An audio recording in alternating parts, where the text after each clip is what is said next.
was very, I guess I would say, gun neutral, or not gun neutral. I'd say gun ignorant is what I'll be honest. I'll say I was pretty gun ignorant.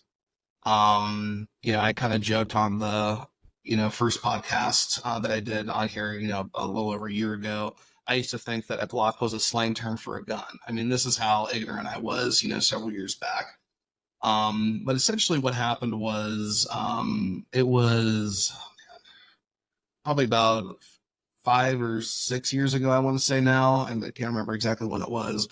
But I lived in kind of a rough neighborhood, and when I was going to grad school, I was working full time at that sales marketing job I was telling you about.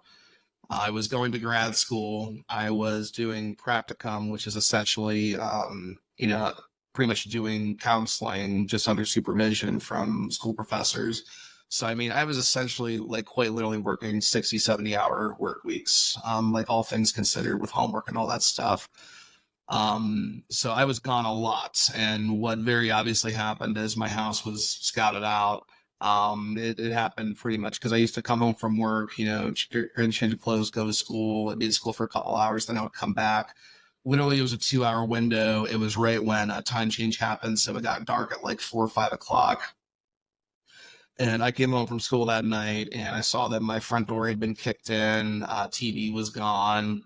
You could tell like my drawers and my dresser drawers had been ransacked. Animals were under the bed, scared shitless.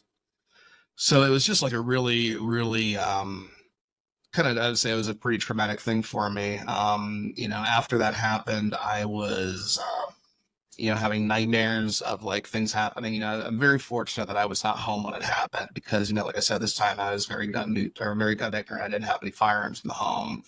I mean, that probably the closest thing I had was a knife in the kitchen, in the kitchen drawer.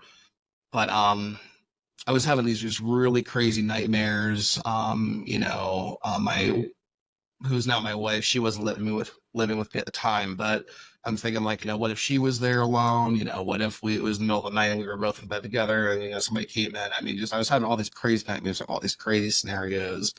I became very hyper vigilant.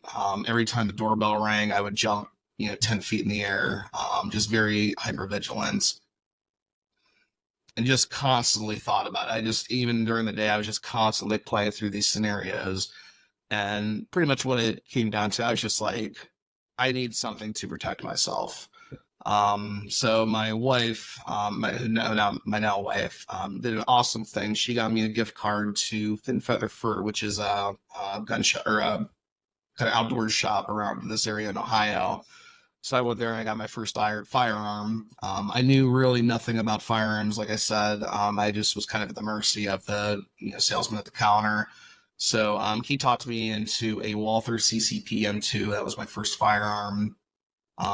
So then I took it home. I felt very, like happy about, the fact that I had something to protect myself now. But I was so afraid of this thing.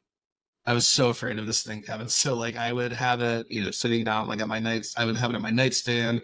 Then I would have it in the case. Sometimes I'd have the magazine loaded at the gun. Sometimes it would be chambered. Sometimes it wouldn't be. I was just like so afraid of this thing. So I called one of my buddies, Dan, and which he's a fellow musician. He's a drummer that I work with all the time, and I know that he, was into firearms. And I was just like, hey, I'm gonna go shooting until I'm not afraid of this thing anymore. So took me shooting to an outdoor range that he's a member at, and we started, just kind of, firing off some rounds. He brought his arsenal with him, so I got to shoot mine. I got to shoot, his 1911, and some different calibers, and I just fell in love. It was like he like when we were done shooting, he's like, "All right, you ready to go?" And I'm just kind of in my head, I'm thinking, like, "No, I'm not," but I was with him, so we left. And then the next morning, it was literally like I woke up and I was like so happy, so pumped, and I'm like, "Why am I so happy?" And it was because I wanted to go shooting again.